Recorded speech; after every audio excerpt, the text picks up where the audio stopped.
So, I've never done one of these. I've seen them done a million times, and I've always been excited to try one, but we're going to rank the Final Fantasy XI 2 hours in order of, you know, awesomeness. Tier list time. Antics, you nailed it. It's tier list time.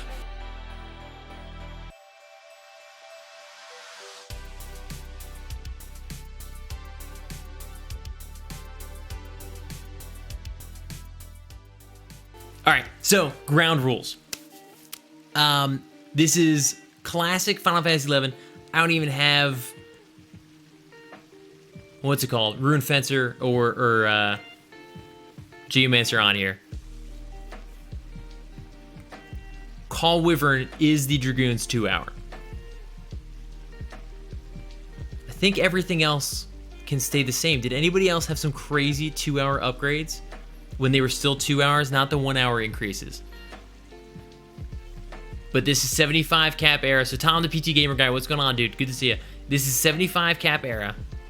Call Wyvern is still the Dragoon's 2 hour. No Rune Fencer, no Geomancer. Bacon Cheeseburger. Oh, okay, but we need to take into consideration how important some of the 2 hours were for promies and other mission fights when placing them on the list. We can. The list, the ranking is all-encompassing.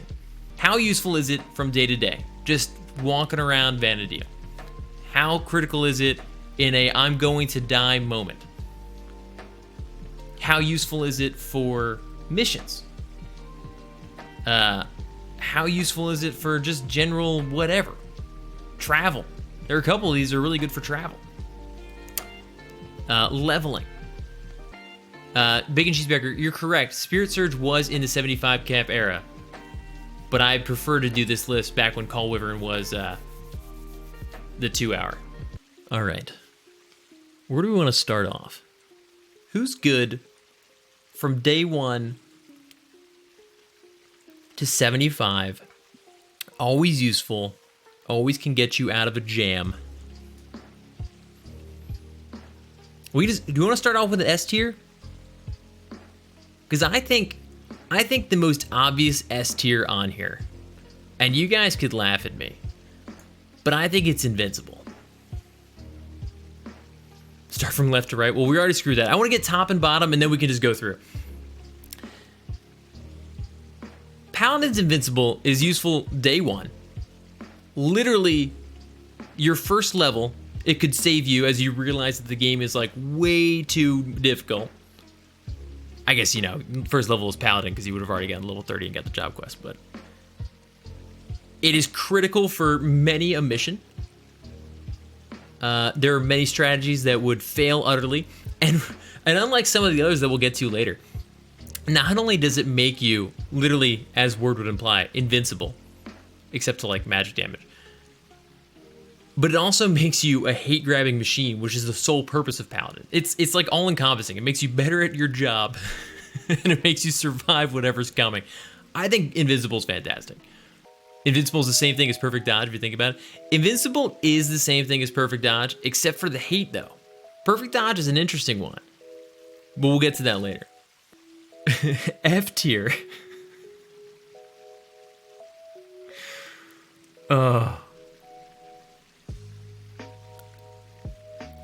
So you guys know who I'm thinking of. We were joking because Mushin Gakure is useful for warping, which we did talk about how we are ranking these according to usefulness in general day to day, and that was a safe get home, get out of jail free card. XX Pong, Poncho Goblin, what is going on, dude? Welcome, thanks for the follow. Ferris31, I think I missed you 8 minutes ago too. Thank you for the follow as well. Welcome. I think Majin Gakure never did enough damage to be useful in any fight because you're out of the fight. You're literally dead after you use it. I don't know. I think it's the only one that is sort of just the sacrificial move that sort of saves you experience points. But beyond that, I don't think it's offering any value. Does anybody disagree that this should be total F? I can't think of a single time where I'm like, you know what? I should cast Majin Gakure right now because it's way more useful than me just staying alive for this fight. All right, now we'll go left to right. We've got our bookends. Invincible is S tier, so we all have a feeling of how this is working. And then Majingakure is a definite F tier. Bards, Soul Voice. Ooh, we're already starting off tricky. Soul Voice is really solid. It makes the Bard spells incredibly powerful. But it's tough to judge because I've never looked at the metrics of literally what it's doing. I kind of want to put it up in this range. I don't think there's ever been like a strategy that definitely would have lost without Soul Voice. And remember, we're talking about 75 era.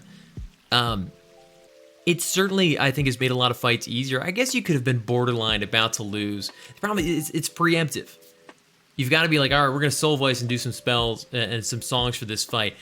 But my problem, and the reason I think I might want to put it here, is that you're never going to save yourself out in the wild with Soul Voice.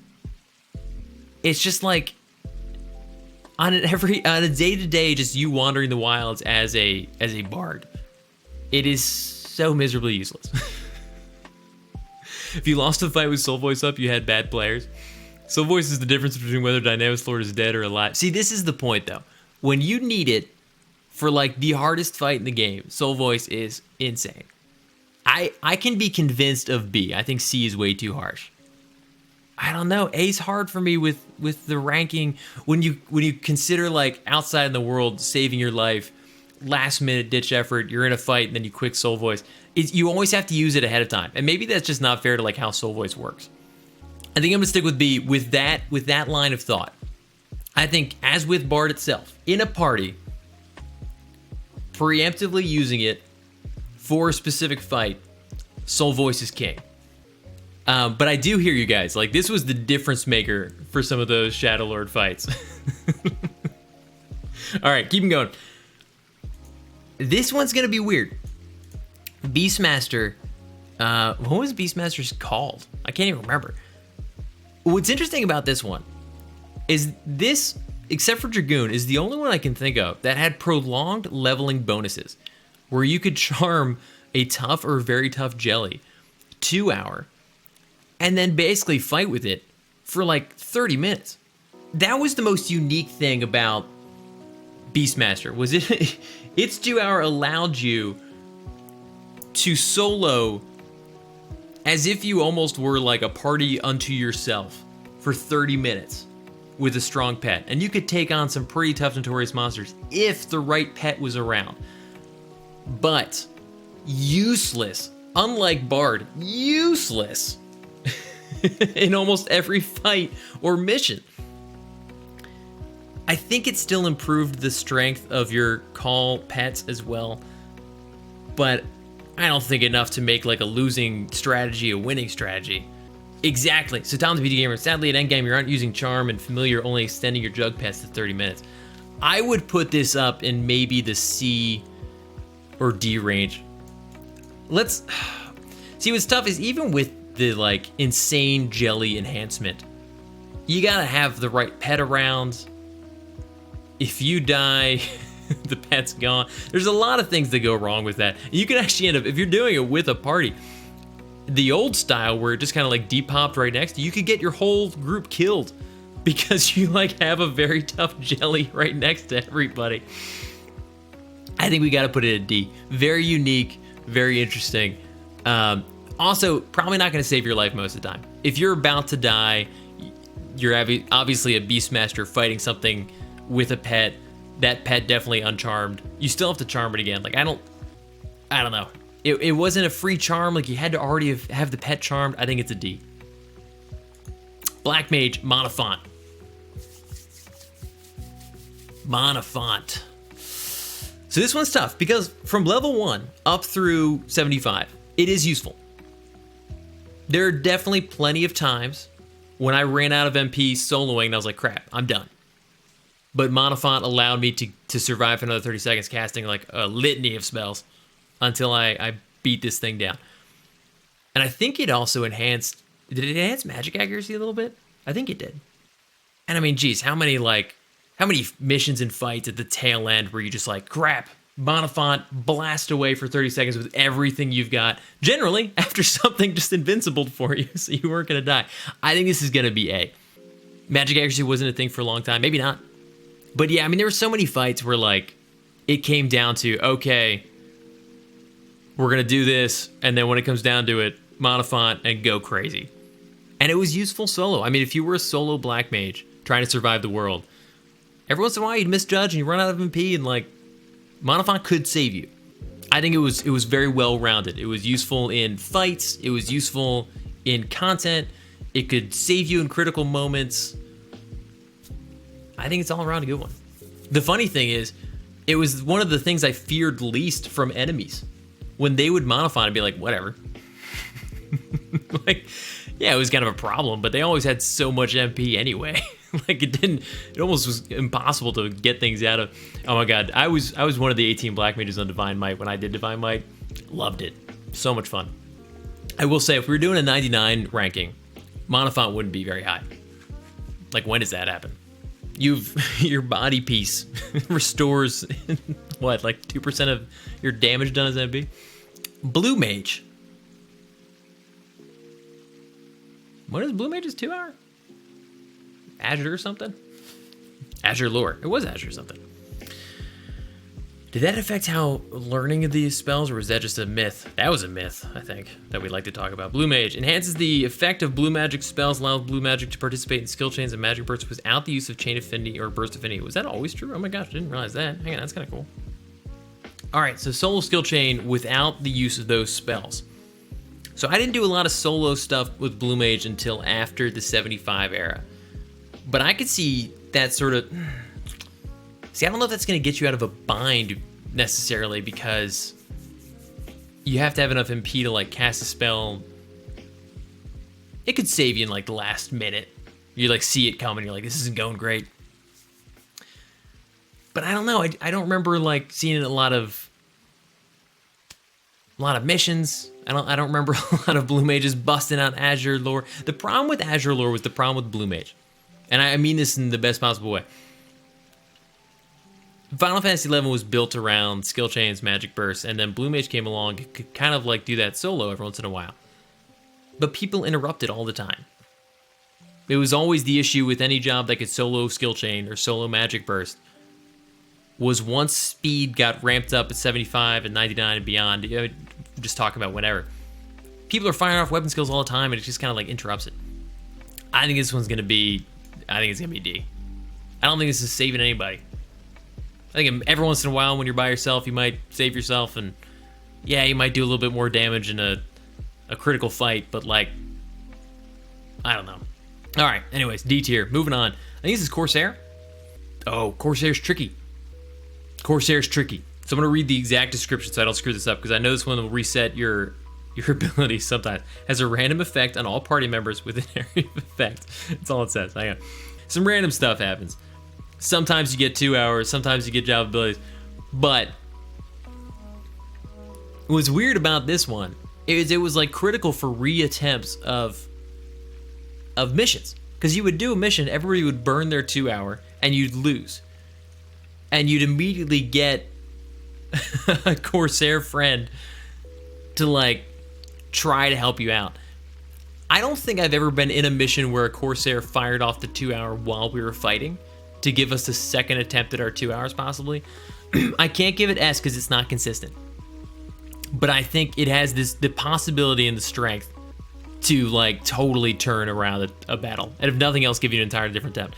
Before anybody says like, what about solo stuff? It sounds like it also can restore HP and MP as well as give you TP. So like this could save you. Also restores job abilities and stuff. I don't know. I think it's a little weaker, but it's one of the most highly used job ability 2 hours in the game. I can't tell. Like as soon as it was introduced, everyone's like, does somebody have a core that they could quit switch you and like change all their stuff? The thing is, it is based on luck. But when that luck goes your way, like resetting a whole party's 2 hours, like during a fight, is insane. But most of the time, people waited. They waited till after the fight. All right, Dark Knight was a blood death. I don't remember what it's called. Blood weapon. There it is. I knew it. Standard melee damage dealt to an enemy will be drained and restored to the user's HP. So you guys are all thinking, back when Dark Knight was doing dark ninja stuff with the Kraken Club and going crazy.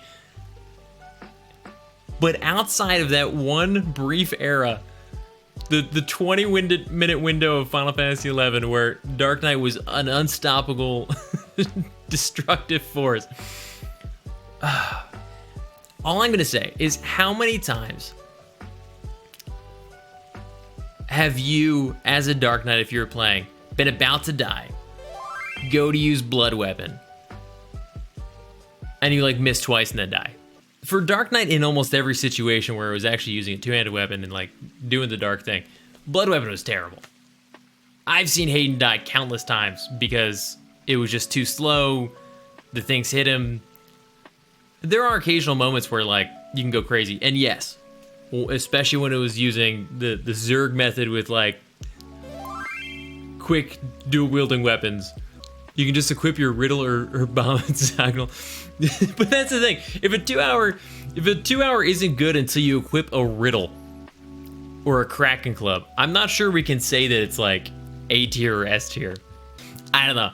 I think I'm gonna go, I won't give it a D, purely because of how insanely strong it is in those scenarios. But those scenarios were so rare and mostly nerfed out. It should probably be a D. I feel like more Dark Knights die with their 2-hour up than with any other job in their 2-hour. That's a statistic fact. If you require specific weapons and a whole team of people capping your haste to make your 2-hour insane, I think it deserves to be lowered at least a little bit. It is crazy what it can do. Dark Knight is crazy. Dragoon, Call Wyvern. I'm gonna tell a little story. First time I got Dragoon, I was a lowly little Tartar with only a level 9 warrior. Couldn't even sub it past 18. I leveled to like, I don't know, level 4 or 5 in East Ronfur, and I was like, okay, I'm good. I'm heading back to Sarudaburta, the land of my kin. Hop on one day, all excited to finally be leveling Dragoon. I love Dragoon. I go find a crawler. I start fighting this crawler. It immediately, the first fight, poisons myself and the Wyvern. I waited for 45 seconds as the Wyvern's HP slowly ticked down to nothing. And had an hour, 52 minutes left on my Call Wyvern. Oh, but having said that, Call Wyvern is one of the most unique job abilities in this list, in that it lasted the full 2 hours. It was always there supporting you as long as the Wyvern was alive. In parties, it was the best 2-hour because it added damage to your output constantly. The only problem with that being that Square Enix totally balanced Dragoon's overall damage with the idea that Call Wyvern was always out. So before I go on though, obviously Call Wyvern was so brokenly bad that they changed it. It's the only 2-hour they've ever like totally just changed. So I think we've got to put it at D. But I love it. It's one of my favorites. All right, Dancer. This is another one I've got to look up. Trance. Oh my god, wait, like from Final Fantasy IX? I already didn't realize that. Reduces the recast of all wallet statistics to 6 seconds. Reduces the cost of all Dancer job abilities to 0 TP. Oh, that's right. Free job abilities. That's super broken. I mean, even at 75, that's like, you could bust out cure. It's monofont for dancers, but they can do cures and TP regeneration and like, yeah, you could do flourishes and stuff. I mean, that's wild. Okay, I'll be honest, I have no concept of like how this would have worked, but this could totally save you from really difficult situations and probably allow you to solve some pretty crazy stuff with a strong enough dancer at the 75 era. In fights, I mean, if you guys are about to die and all of a sudden you get a bunch of free cure 4s all over the place, that's pretty awesome. I mean, yeah, the 6-second wait's kind of annoying, but like cast times are a thing too. I would put this up at, I don't know. I mean, I was gonna say B, but is it A? Like, that's really insane. I think I want to put this at A. The only reason I'm debating between B or A is because, like, I don't think this is ever gonna, like, be a part of your strategy. And it was so rare that Dancer was tough to integrate. It was so unique that, like, a lot of strategies didn't involve Dancer. So even if it could save you at the last minute, I don't know if the Dancer would be there in the first place. You think A or S though, guys? I'll give it the A. It's so strong, and I think any lack of strategy around Dancer was our own fault if we didn't think we could utilize it well enough. All right, what do we got next? Scholar. So Scholar's another tricky one, because what was their 2-hour back at 75? The Tabula Rasa. Optimizes both white magic and black magic capabilities while allowing charge-free stratagems. Oh. Now, we got to be careful, because what stratagems were available at 75? Was the self-skill chain one there? I don't think it was. And it just says it gives you access to both magic schools at the same time, which is, like, kind of nice. I don't think it's, like, groundbreaking. Does anybody remember using it? Does anybody remember Tabula Rasa saving their ass? Scholar did some crazy stuff with, like, overall DOT damage and stuff back at 75, but point being, I'm sure it was useful. I kind of want to put it around a C. As a spellcaster with access to a bunch of spells, yeah, it probably did some crazy stuff. We should find out exactly what it does. This one may change, but it's not saving your life on your own. So best case scenario, it should be done with Dark Knight, where, like, it can do some insane stuff in the right scenario, but most of the time by yourself, it's getting you killed. Bacon Cheeseburger, apparently it did give the black and white enhancements back in 2007, just checked. But I mean, still, you're just getting access to both sides, which you already had access probably to one of them anyway, because you had light or dark arts up. So it just kind of, like, what, makes you a red mage for a little bit? I'm giving it a C. We're not even positive what it did. 100 Fists. Monk. Guys, is anyone upset about that? Is anybody upset?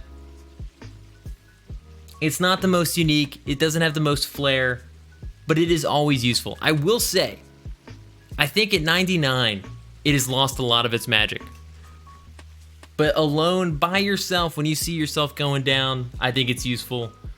It allowed me to solo things I wouldn't have been able to solo as a low-level monk. I killed a tough ghoul to try and get my magic skill by myself. 75, you're doing crazy stuff. Yeah, it just works. Judge, and it takes 15 seconds to ramp up, and you can't weapon skill or resets the delay. I will say the weapon skill thing causes some issues. I just think it's a solid damage output. Doesn't really cause any complexity, because sometimes you can't weapon skill anyway. But I hear you, Judge Ed. I do think there's some trickiness with the weapon skills and how it impacts your overall ability to, like, do certain strategies. But I think it's one of the most solid, basic, always good, never like a... No one's ever like, ah, damn, the Monk 100 Fist. Puppet Master. Overdrive. No, that's the new one, isn't it? Or is that the old one? Increases pet-based stats by 5. Oh, no, that's a merit. I was like, wow, that kind of sucks. Augment the fighting ability of your automaton to its maximum level. Yeah, it just made the automaton really strong. Which is now crazy, but I don't remember if it was, like, crazy back when Puppet Master came out. You still overload the puppet. If you're about to die, I don't think it suddenly makes it... Like...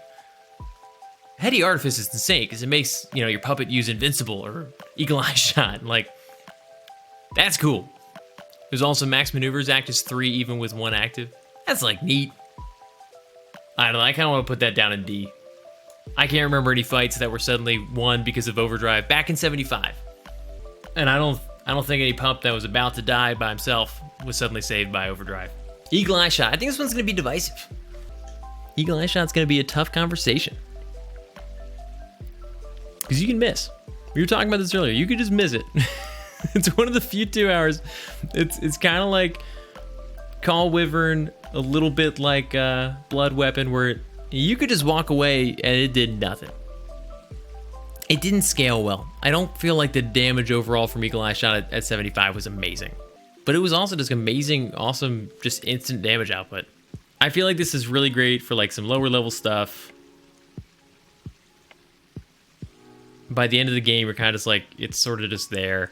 But, yeah, I mean, I wouldn't put it up with Dark Knight's Blood Weapon. So if we're saying, if this is where the ranking D's about to get real, real busy. Chain spell, unparalleled devs. I hear you on that S. The only thing that's preventing me from automatically dropping it up there is below 40 when you don't have convert and you're by yourself and you've got 4 MP left and you're about to die. Like, it just doesn't help. You need to have MP. But I could argue that on basically any of the mages 2 hours, so I don't know if that's fair. Jeremy Ninja in a tier of its own. I mean, it's the only one that kills you. You literally die. If we were talking about the fastest way to get home, then I think Ninja would be... The worst part is you still have to have a target. You can't just like do it on yourself. So if you're in a dangerous enough area, you risk like getting hit once before you 2 hour on the enemy. Red Mage, I think we're gonna go S. I mean, how many times is like, have you been about to lose a fight and all of a sudden the Red Mage, 2 hours, suddenly everybody's basically back to full health. The thing's paralyzed, slowed, blinded again. Chainspell raised, there's countless... Chainspell was one of those things that you could use in so many different ways. You could just blast out damage. You could re-up all of your enfeebles almost immediately. You could just warp out of the situation. You could escape. You could cure up the whole party. You could stun if you're subbing Dark Knight. It was wild. It is a wild 2 hour. I don't think it's... If we got more granular here, I don't think it's quite as... It would be like right in between here. Because I don't think it's quite as flawless, despite some of the arguments against 100 Fists. If you're out of MP, you're still screwed. Chainspell deodorized. Love it. But I think it belongs up there. S tier. Ooh. I don't remember what this one's called, but I remember what it does. Gives you 300 TP and everything only costs 100. Maikyo Shishui. Yeah, I was definitely going to pronounce that wrong. I still did. What can I say? I mean, you could do 2 solo light skill chains. It's always just damage. This is one where like literally level 1. No, I'm sorry. Level 3. There are 3 levels where it's worthless because you don't have any weapon skills because you have no skill with the weapon. That actually is kind of funny. I never thought about that. If you don't have any Great Katana or Polearm, you're just kind of like, well, that sucks. I kind of want to put it at A. There's never a time where busting out solo skill chains, a bunch of high damage weapon skills, because Samurai gets some amazing weapon skills. And I mean, this is why Eagle Eye Shot is down at D, because this offers way more damage output, way more utility, different ways that you could use that. But yeah, I mean, the utility in missions and end game content for like one or many samurais just busting out a ton of damage. You got an army of samurais just zerking weapon skills. Yeah, the only reason I don't want to say it's S is because at the end of the day, you better hope that like your samurai can do a lot of stuff with some weapon skills. But I hear you guys. In looking at this, it's hard for me to look at 100 Fist and be like, you're telling me Maikyo Sushui? I'm pronouncing that worse every time. But like a couple solo lights and where this is truly valuable is if you've got some black mages going crazy with it too. And I think it's A. Samurai gets some really great accuracy, but they do also have a lot of one-hit whipping skills, so you could miss. It was rare. Yeah, I mean, Sam at 119 is a whole different story, but Sam at 75, I would say this is A tier. It's really strong A. All right. 2 hour summoner. Astral Flow. I'm going to be biased on this one. This is tough. Because Astral Flow literally allows you to solo the 20 avatar battles, and without it, it would be almost impossible. It restores all of your MP. I'm sorry. I reversed that in my mind. That's the new one. It wipes your MP as soon as you use one of the enemy, the avatar abilities. Oh man, if you use Searing Light or Tidal Wave or whatever you use, it wipes your MP. The avatars are free so they can stay out, but then you've just got to wait for MP to tick back up, hopefully with refresh or your auto refresh if you have level 25. Yeah, I mean, it lasts a while. You can get a few of them off if you have support, either with like ethers, Yagudo drinks, refresh. It was very useful for a lot of fights, especially if you could burst it. A lot of summoners doing one at the same time could do some serious damage, but it's tricky because it's kind of a one-shot pony. You're done. It's almost, It's almost got that ninja problem where like your MP's gone. You do have 3 minutes. I'm seeing a lot of B's or C's. I think it's in this range. And it all depends on what your experiences with it were. Because like it could do some insane damage. And if you're a lot of strategies, I've seen strategies built around Astral Flow. But it needed a lot of like support that it's weird. The kind of support, like you needed ethers and Yagudo drinks to make sure that the avatar didn't like disappear. Like it was kind of bizarre. Yeah, I mean, if we're putting it next to Bard, like Bard is a way more commonly useful. You don't have to build your strategy around. I think I'm gonna put it at C. I think it's a really strong C. It was really useful for a lot of content. It did a lot of stuff, but the fact that it just wiped out the MP, like that was it. You better hope that whatever you just tried worked, because otherwise, that's all you got. The thing was, a lot of strategies involved like, all right, let's get down to like 100 MP doing whatever, and then 2 hour. And it could save you. Like if you were out of MP, you could quick 2 hour and like have a free Fenrir and then run away. But it wasn't necessarily gonna save you. Hell, Full Moon was, you know, like the 2 hours were strong. It was very useful for certain things. There were certain missions you could blow it. It would be awesome. I mean, most of the content that I did in this game, I did as Summoner. A lot I did as Thief and Dragoon too, but like a lot of it was Summoner. And I love the 2 hour, but it was weird. It's a weird one. It lasts 3 hours. It lasts 3 minutes, but you have a minute timer in between the abilities anyway. All right, Thief, perfect dodge. Guys, I don't know. Yeah, you're gonna live. Yeah, so I'm gonna post this, guys. I'm gonna list it. I would love to see what other people think, because guys, obviously this is mostly just messing around. I just love doing this stuff on stream. By the way, speaking of which, I think I'm gonna put this up on YouTube afterwards. So if you didn't know, we do stream every Tuesday, Thursday, 7 p.m. Eastern Standard Time. That's right now. We're doing this now. Perfect dodge is gonna be tough. Bacon Cheeseburger, Hunt for Games. Wait, are we not counting Alexander and Odin for Summoner? They were added in 75 cap. I was not. That's true. I should have put that in the notes. They were kind of later on. I was not thinking of Alexander or Odin, because Alexander made that a lot stronger. Excel Saga, perfect dodge can't dodge range or magic. Invincible only can't block magic. That is true, and also it's not helping anybody else out. It was rare for you to have hate until some of those abilities where you kind of like steal somebody else's hate. But I wasn't really thinking that late in the game. There were a couple, I guess like Limbus, Dynamis. You might have somebody do a perfect dodge to like do a huge pull. So it has a use. And it'll save you in the wild. This could save your life, but you also might just like kind of run away and then still die 30 seconds later when it wears off. But it's not doing anything for the party. You're dodging anything that's attacking you for 30 seconds. Like, Invincible, you're taking all the hits and then saying it's not gonna hurt anything. Perfect dodge and Invincible are literally the exact same 2 hour. I'm confused. No, Dark Eclipse, dude. Invincible says, I'm not gonna take any damage. And then says, but everything also has to attack me. So you've saved the rest of the party. Perfect dodge, you're saying, I'm not gonna take any damage. But you guys are screwed. And also the range thing. But I think the difference is, like, Paladin was meant to take hits and meant to hold hate, and Invincible enhances both of those to the extreme. So, like, your role in the party, like, Paladin's saying, like, if I couldn't get hate back, I can use Invincible. If I'm about to die, I can use Invincible. If there's too many things worth fighting and I can't get hate on all of them fast enough, I can use Invincible. Perfect dodge isn't going to save a group from any situation.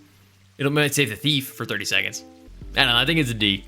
I won't say an F, because there are some scenarios where, like, yeah, no, it'll save you. Like, unlike Ninja, where you're dead, it will save you.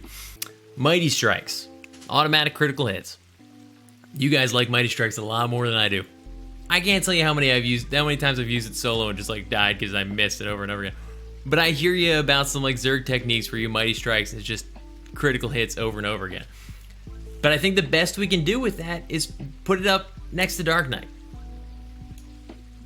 Maybe up with Bard, but I don't think that's fair to Dark Knight. Endgame content where you've got a bunch of stuff buffing up a crazy warrior so he's not gonna miss, and he Mighty Strikes and goes crazy. Yeah, I think it would do a lot of damage. I could put it here. Because unlike the Dark Knight was just healing himself. At least Warrior's doing crazy damage.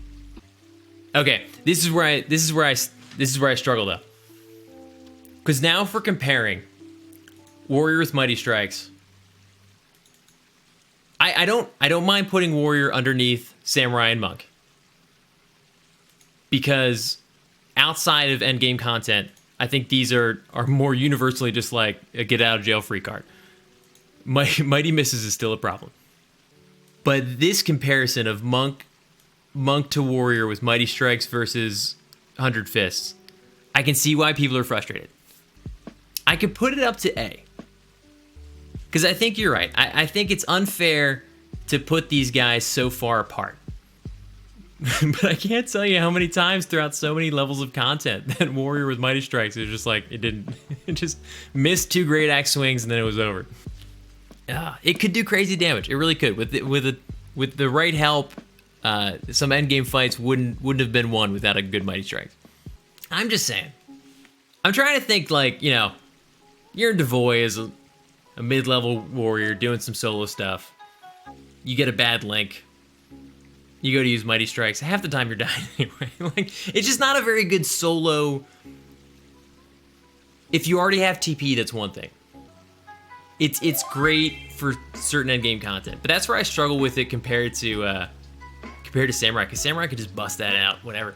If you do that for War, you have to do it for Dark. But that's the thing. I was gonna put it next to Dark Knight, but Dark Knight's just, he heals himself, which is useful. Don't get me wrong, but like, this is a damage output thing.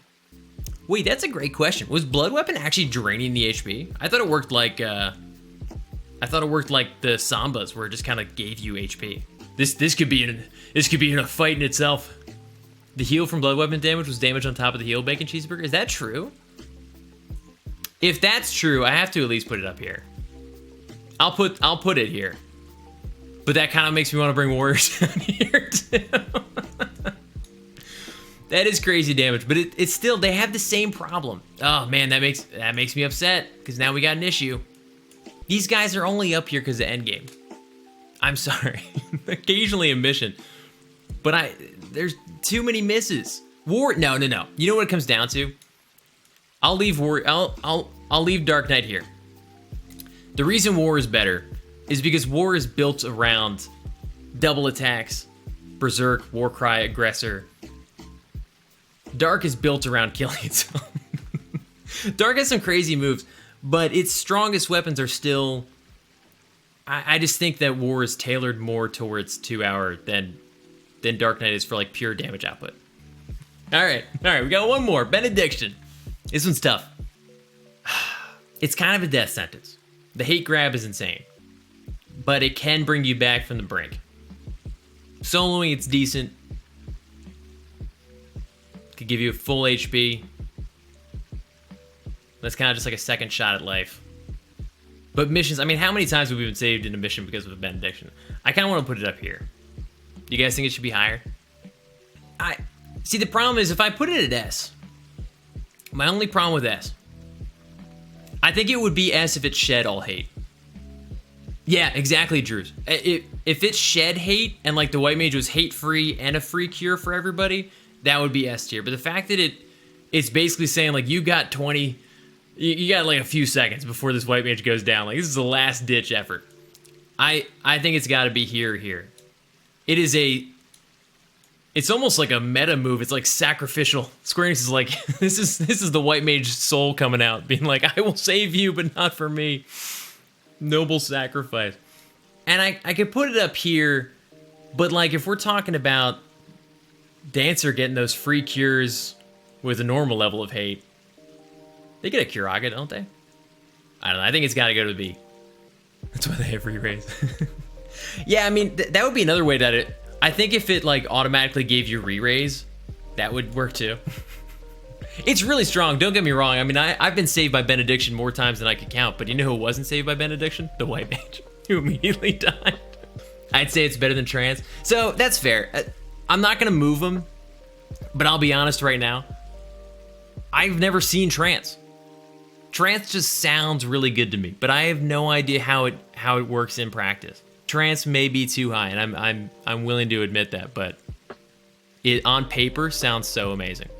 The reason, if anybody's still wondering why I put Invincible up here at S, how many times have we said like, oh my god, like you can do all these crazy strategies with Dark Knights and Samurais and Warriors doing their 2 hours if you have a Paladin using Invincible. Like, that hate grab was insane. And Benediction, yeah, you'd lose it, but I think you're right. Like a couple things, a Flash, Rampart, Provoke, you get it back. Guys, I hope you had fun with this. I know I know some of these are probably going to frustrate you, and we're probably all having different memories too about when these were used. It's mostly just for fun. Everything besides Majin Gakure, which kills you, can be used to incredible technique. I can't believe that took like an hour though. Katie's going to kill me. Guys, I got to run. Tons of fun. I hope you enjoyed it. I want to do more tier lists like this about other stuff. So send me your ideas. It's kind of funny that Ninja's by far the worst 2 hour. If this list was 2 hours most likely to prevent you from losing XP, Ninja would be S tier. I think this one will be the most divisive that we did today.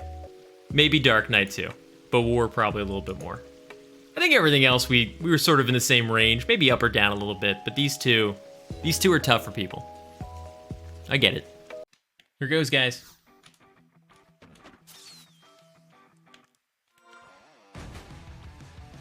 There they go. There they go. I love the parachuting goblin. The most amazing thing in the game.